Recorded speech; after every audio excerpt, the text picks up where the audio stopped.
너는 어떠하냐 라는 제목을 가지고 하나님의 말씀을 나눠보도록 하겠습니다.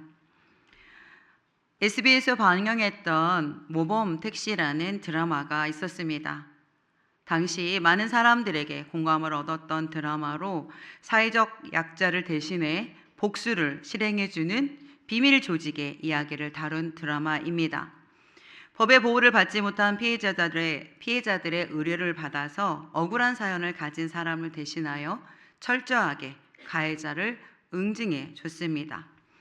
특수부대 출신인 주인공은 과거 가족을 잃은 상처를 알았기 때문에 억울한 일을 당한 사람들의 그 사정을 너무나 공감하였고, 비밀 작전을 수행함으로 다양한 사건들을 해결하는 아주 탁월한 능력을 보여줬던 드라마입니다. 실제적인 사회 문제를 모티브로 악인을 통쾌하게 응징하는 사이다 전개는 드라마를 보는 시청자로 하여금 바로 그거야! 죄를 지은 사람은 당연히 벌을 받아야지, 벌을 받아 마땅해 라는 생각이 들게 했습니다. 상당히 통쾌했습니다. 정의가 실현되는 것 같고 속이 시원해지는 것 같은 그런 느낌을 받기도 했습니다. 그런데 이 드라마를 보다 보면 제 마음에 한 가지 질문이 떠올랐어요.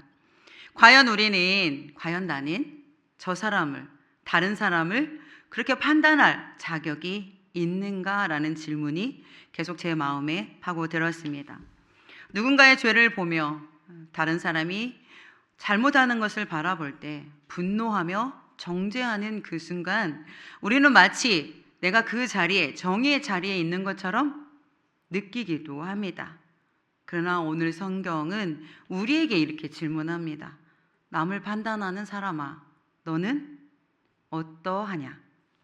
사람들은 쉽게 자기 기준을 가지고 겉모습만으로 다른 사람을 판단하고 정죄하고는 합니다.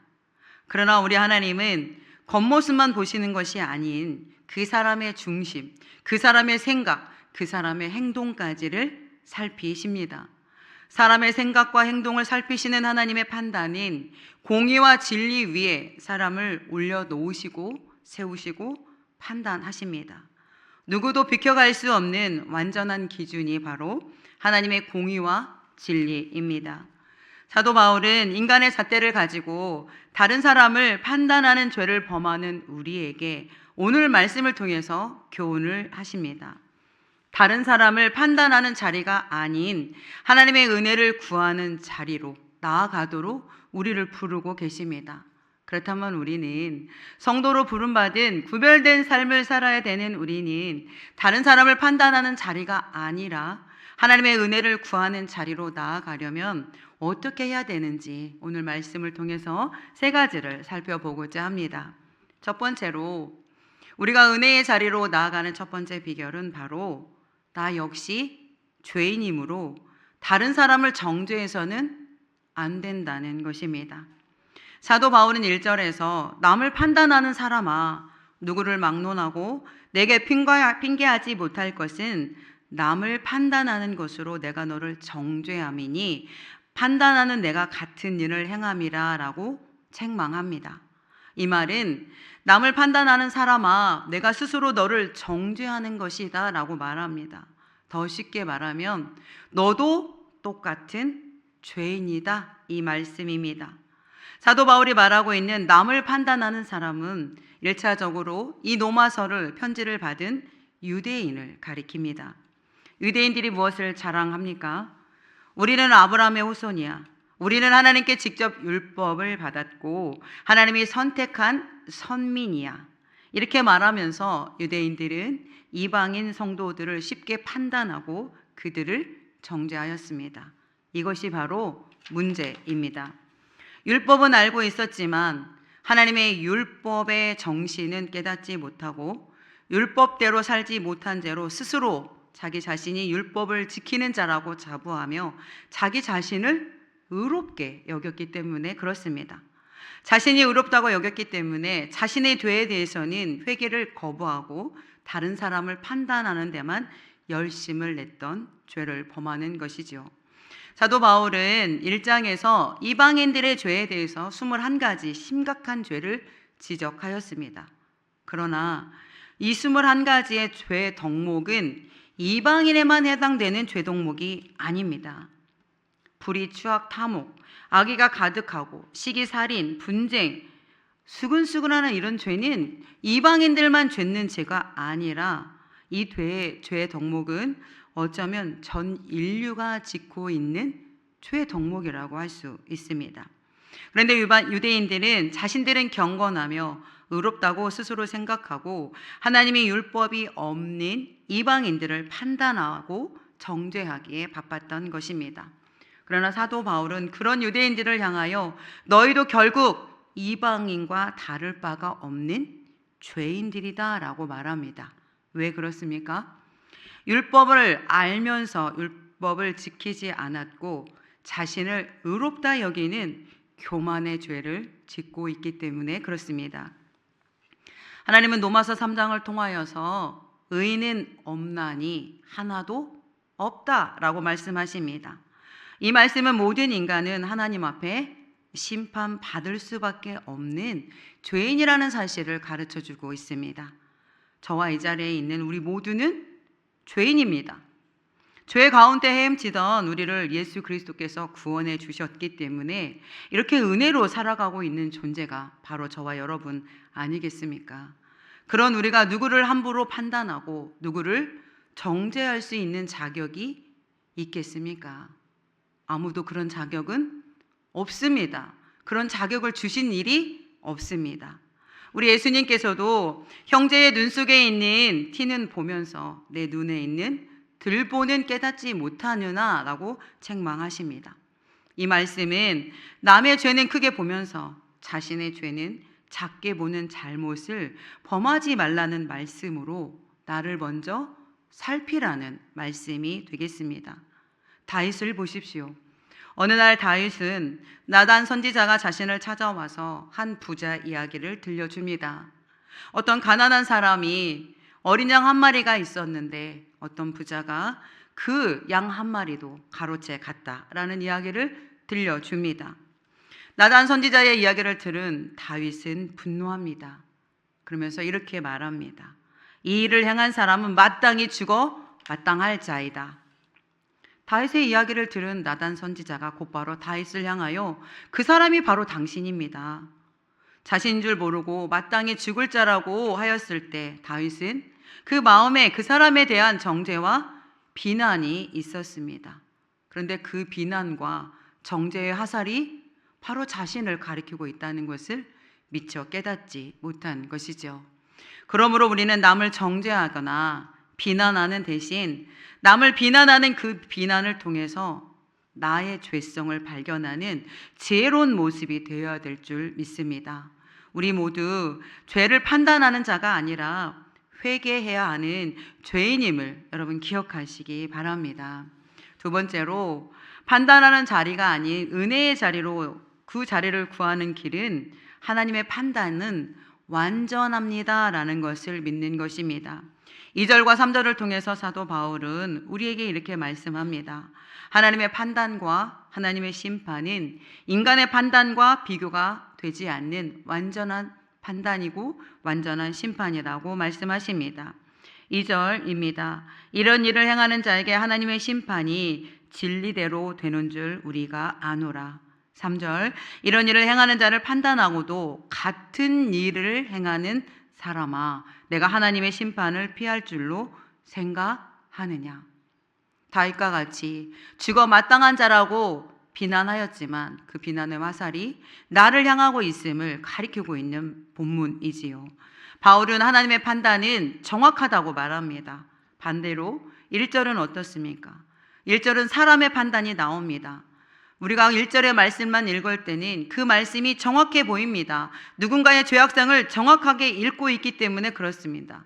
그런데 여기에는 한 가지 문제가 있어요. 정작 문제를 지적하는 상황을 판단하는 자기 자신을 보지 못한다는 문제가 있습니다. 만일 자신이 어떠한 사람인지 정확하게 보고 판단하고 알고 있었더라면 절대로 다른 사람을 판단하거나 정죄하는 죄를 짓지 않았을 것입니다. 다윗이 나단 선지자가 찾아와서 그 이야기를 할 때 자신이 밧세바를 범한 죄인이라는 사실을 마음 가운데 깨달았다면 그 사람은 죽어 마땅하다라고 말하지 못했을 것입니다. 바리새인들을 보십시오. 바리새인들은 율법에 대해서 완전한 자입니다. 자신들은 율법을 잘 지키고 있다고 늘 자랑삼아 떠들어대던 사람입니다. 바리새인들은 잔의 바깥은 깨끗이 닦고 그 안을 닦을 줄 몰랐습니다. 겉으로 깨끗하면 죄가 감추어지고 죄가 없어진다고 생각했습니다. 왜 그렇습니까? 판단의 기준이 겉만 보기 때문에 그렇습니다. 상황만 보기 때문에 그렇습니다. 일부만 바라보기 때문에 그렇습니다. 이처럼 겉모습으로 사람을 판단하는 판단은 지극히 제한적이고 지극히 주관적입니다.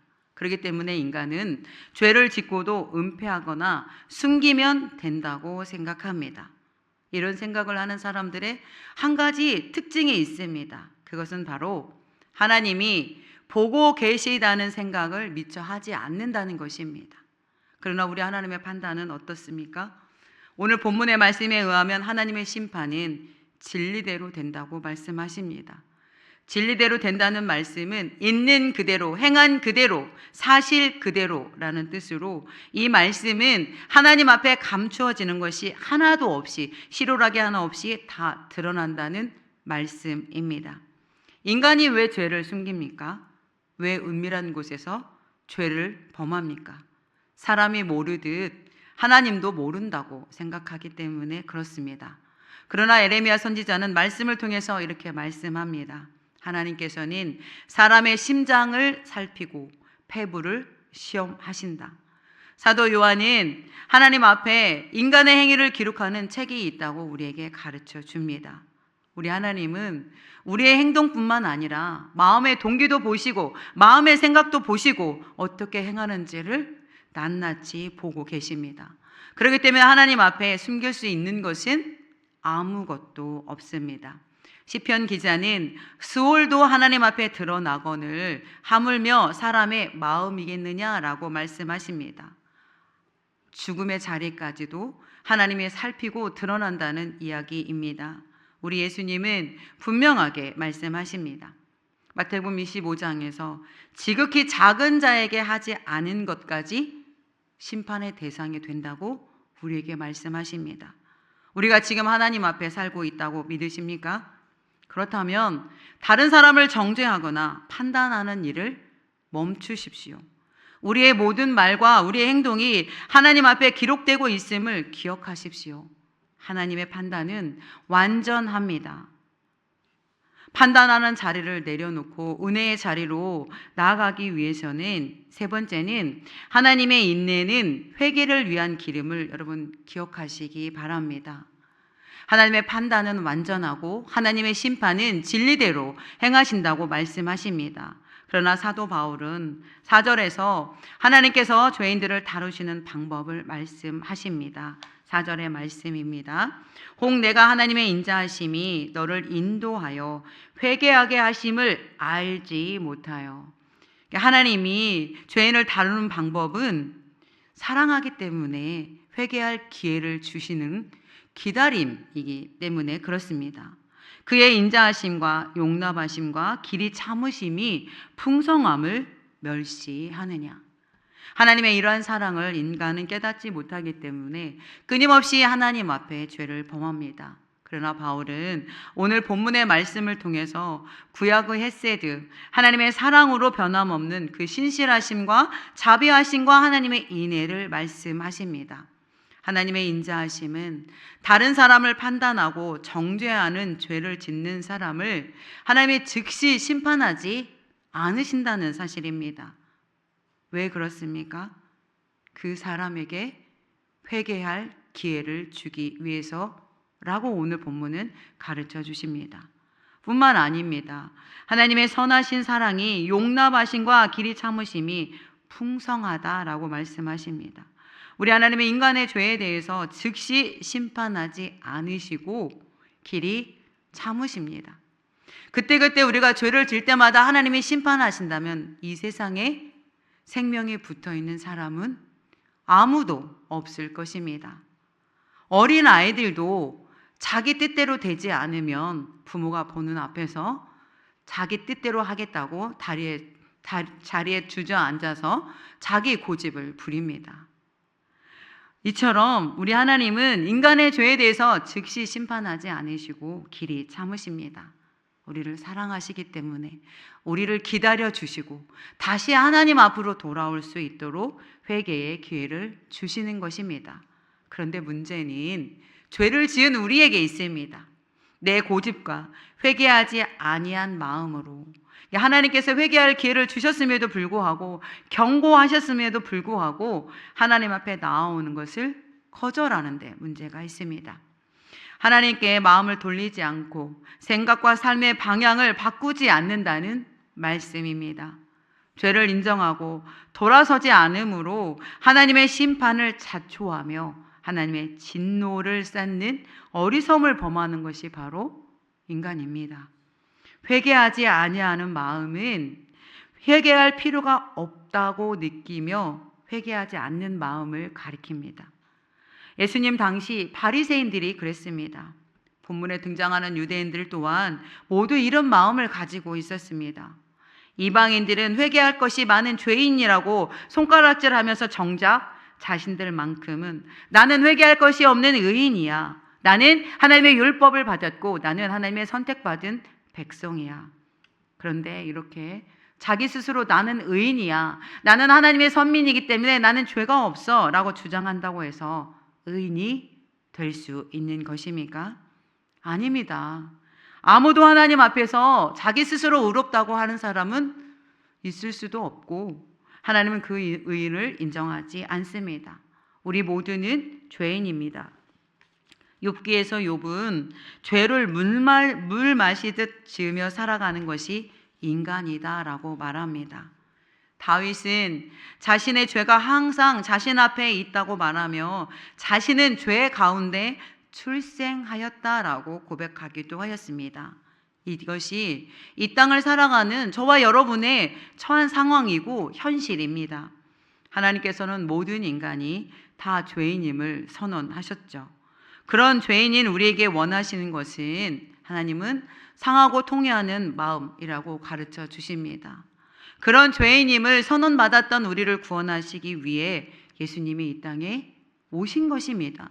예수님이 십자가에 죽으시고 부활하심으로 우리에게 새 삶을 주셨어요. 그리고 우리는 죄를 지을 때마다 하나님께서 우리의 죄를 참으시고 하나님 앞에 나아갈 길을 열어주셨습니다. 회개할 길을 열어주셨습니다. 그러나 완악한 인간은 하나님이 주신 이 기회를 날려버립니다.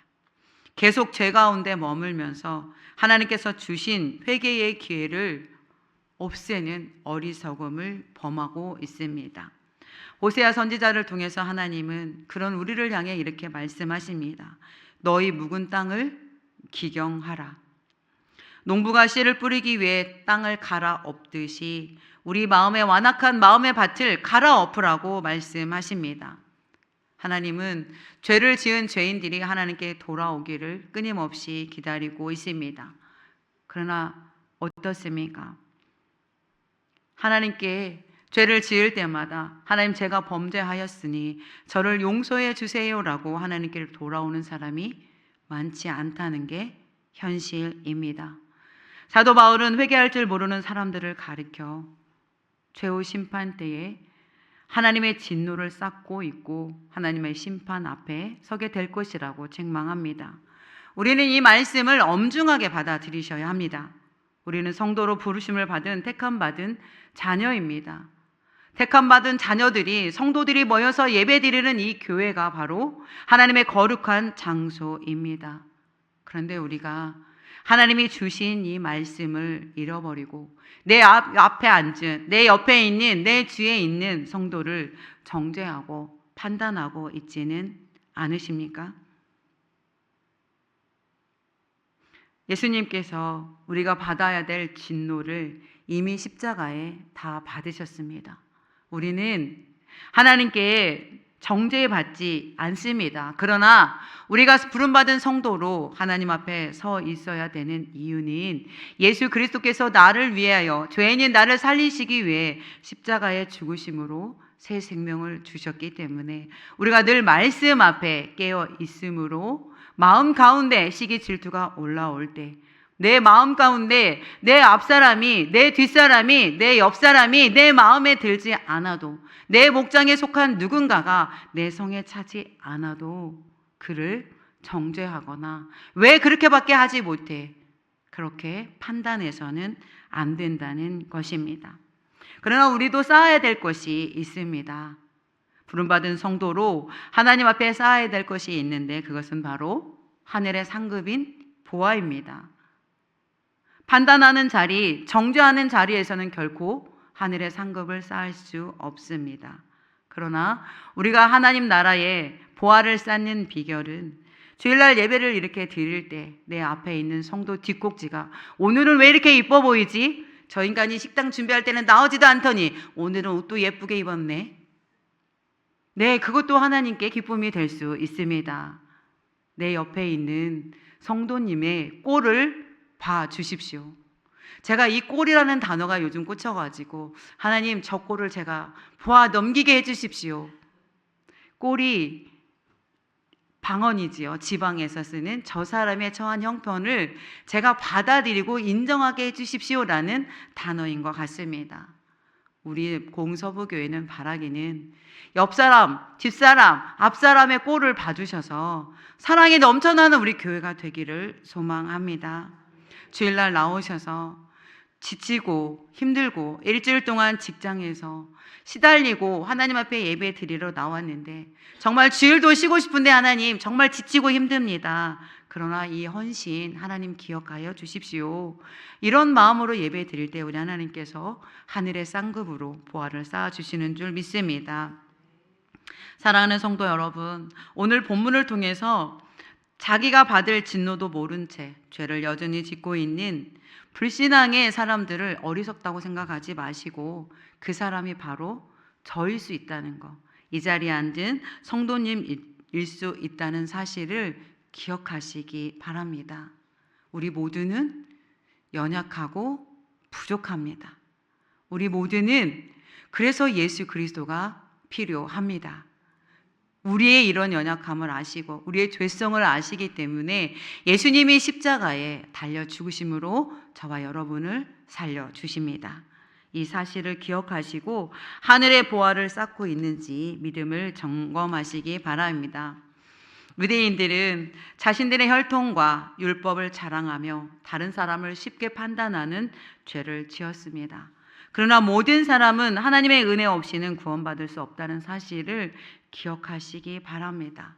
우리는 다른 사람을 정죄할 위치에 있지 않습니다. 이 자리에 계신 우리 모두는 하나님의 자비를 구해야 하는 사람들이고 하나님의 그 은혜가 있어야만 살아갈 수 있는 사람들입니다.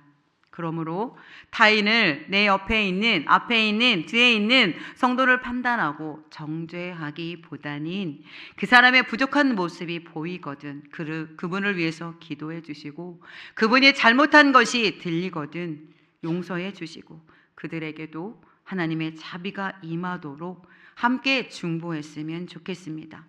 동시에 우리 자신도 하나님의 은혜 안에 머물도록 나 자신을 돌아보고 내가 지금 다른 사람을 판단하는 자리에 있지는 않은지 하나님의 은혜를 구하는 자리에 있는지 자신을 점검하고 예수 그리스도를 붙잡고 날마다 승리하시기를 주님의 이름으로 축원합니다. 이 시간 우리 안에 살아계신